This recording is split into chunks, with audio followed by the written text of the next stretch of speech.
Conta Contos apresenta Ortografia, sinais de pontuação.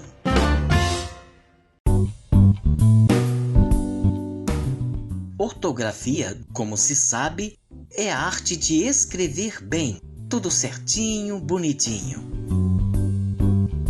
Ortografia, do grego orto, correto, mais grafos, escrita. E uma parte importante da matéria ortografia é a que organiza a utilização dos sinais de pontuação.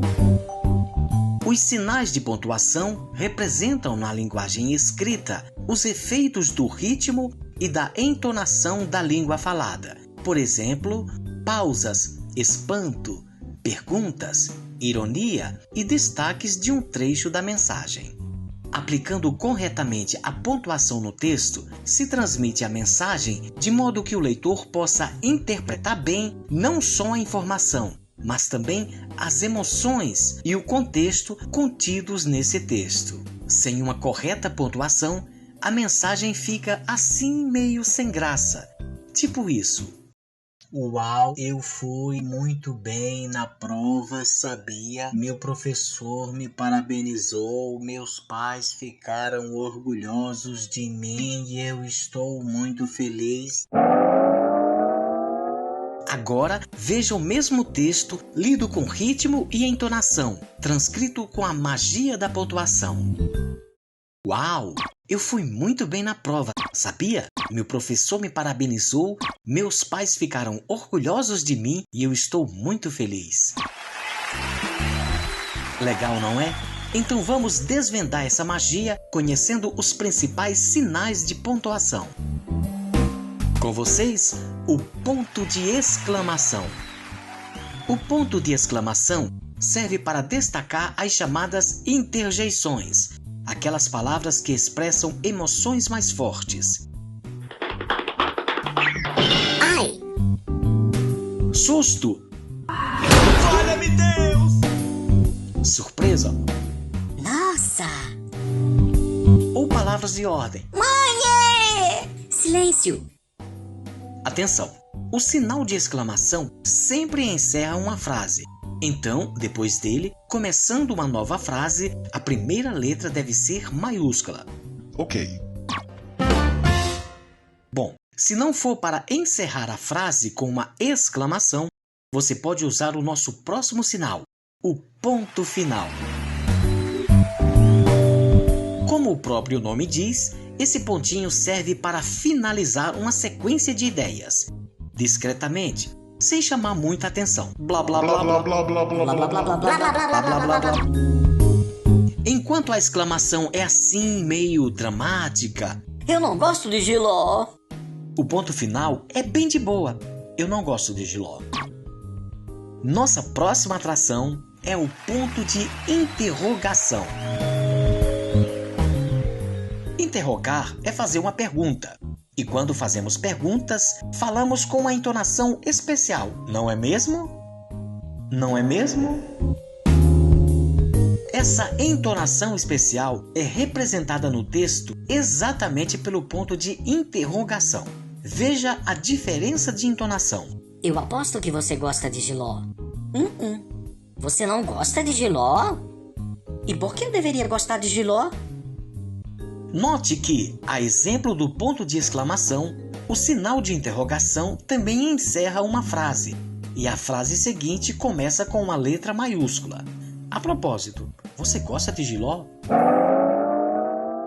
Deixa pra lá. Vamos chamar agora o travessão. No exemplo anterior, vimos um pequeno diálogo entre duas pessoas. Dessa forma, para representar num texto a alternância da fala dos personagens, usamos o travessão no começo da fala. Agora imagine uma peleja dessas. Você gosta de Giló? Gosto não. Gosta sim. Já disse que não. É claro que gosta. Gosto não. Vamos deixar essa história de Giló pra lá, porque tem outro jeito bastante comum de se usar o travessão. Ele pode servir como um recorte no meio do texto para dar uma pequena explicação. Por exemplo, acabei de ver José, o padeiro, e ele disse que tem pão fresquinho na padaria. Outro exemplo, meu sonho é conhecer Paris, a cidade-luz. Outra forma de atravessar as ideias no meio do texto para compor uma pequena explicação na mesma frase é usando os parênteses. Acabei de ver José, o padeiro, e ele disse que tem pão fresquinho na padaria. Meu sonho é conhecer Paris, a cidade-luz. Outra demonstração desse efeito. O inventor do avião, Santos Dumont, era brasileiro. Esse destaque no meio da frase cria uma pequena parada, quebrando o ritmo sequencial da mensagem. É, portanto, um tipo de pausa. E pausa no ritmo da leitura é a especialidade do nosso próximo convidado, a vírgula. Veja que o resultado é o mesmo se colocarmos vírgulas no lugar dos parênteses e travessões dos exemplos anteriores. As vírgulas também são usadas para separar itens comuns quando falamos de uma série de coisas. Por exemplo, eu gosto de manga, maçã, abacaxi, banana e uva. Mais um exemplo. Eu já visitei São Paulo, Rio de Janeiro, Belo Horizonte, Recife e João Pessoa. Também usamos vírgulas em expressões típicas para quebrar um pouco o andamento da leitura da frase. Expressões como portanto, pois, afinal, aliás, por exemplo. Veja algumas demonstrações. Estou gripado, portanto, devo repousar. Outra, eu sou inteligente, pois eu estudo bastante. É como diria o filósofo René Descartes em sua famosa citação: eu penso, logo eu existo. As vírgulas, portanto, são pequenas pausas nas frases. Essas pausas são muito importantes para o contexto da mensagem, ou seja, o significado do que se quer expressar. Observe como o significado desses textos mudam completamente quando usamos ou deixamos de usar a pontuação. Não espere por mim. Não, espere por mim. Eu disse não, vá embora. Eu disse não vá embora. Assim sendo, toda vez que você fizer uma pausa na fala, quando for escrever, use vírgula nesse mesmo local. Aliás, voltemos a René Descartes para notar que as citações costumam ser colocadas entre aspas. Isso mesmo, aspas duplas também são sinais de pontuação e servem então para destacar frases inteiras, como as citações filosóficas, e ainda as falas dos personagens numa história. Por exemplo, o lobo mau se aproximou e disse: "Olá, Chapeuzinho Vermelho." Igualmente podemos usar aspas em um pequeno trecho dentro de uma frase para criar um efeito. Por exemplo, uma ironia. Quem foi o anjinho que fez essa bagunça? Muito bem, e para encerrarmos, vamos trazer em cena os últimos 2 sinais de pontuação: 2 pontos e o ponto e vírgula. Usamos 2 pontos para criar uma pausa preparando algo a ser anunciado logo em seguida, que pode ser uma explicação, um resumo, uma série de coisas ou a conclusão do que estamos falando. Vejamos na prática. Então sua mãe disse: "Vá tomar banho."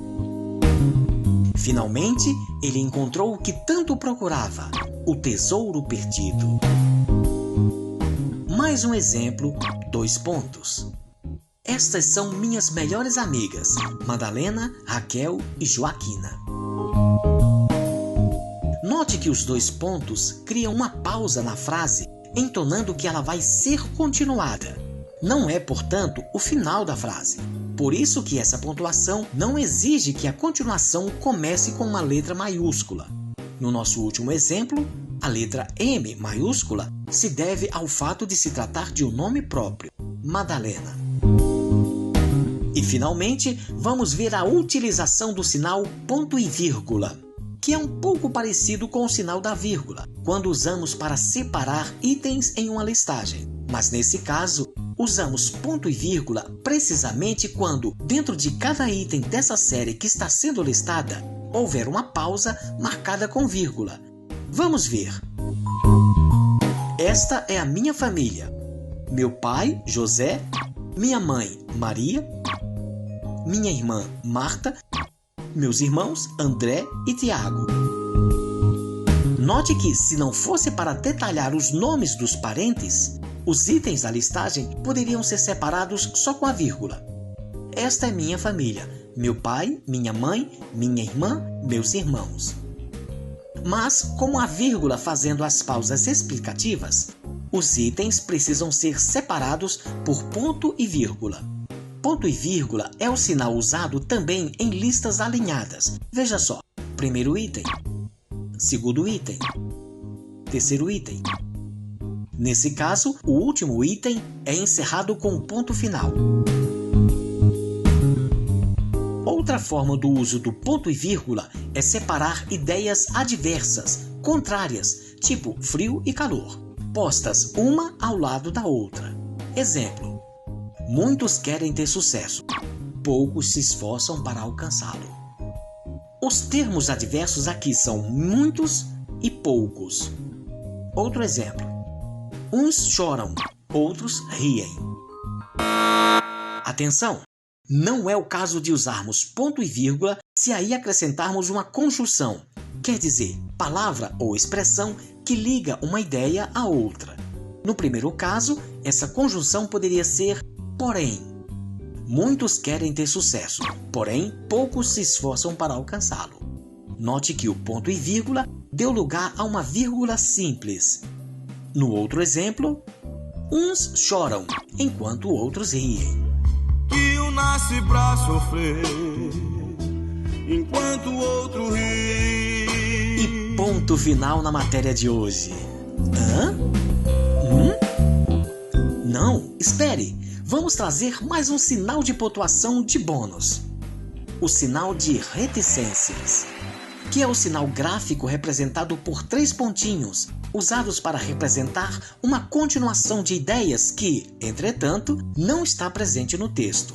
Assim, colocado no final da frase, indica que o texto deveria continuar, mas não continuou. Eu bem que poderia te responder, mas... Poderia, mas não vou. Posto no começo da frase, indica que está continuando uma ideia, algo que bem poderia ter sido colocado ali. Mas não está. Muitas vezes porque não é a parte importante. E assim o homem chegou à Lua.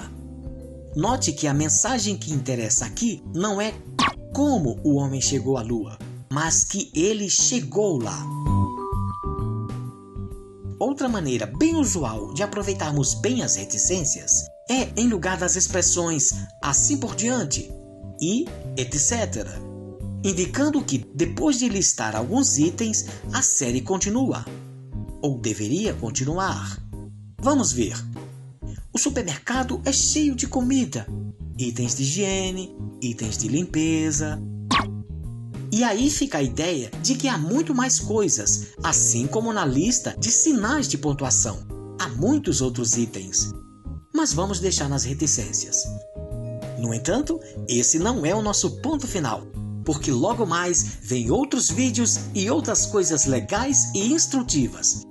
Para tanto, acesse o canal Conta Contos no YouTube e visite o nosso site www.contacontos.com.br.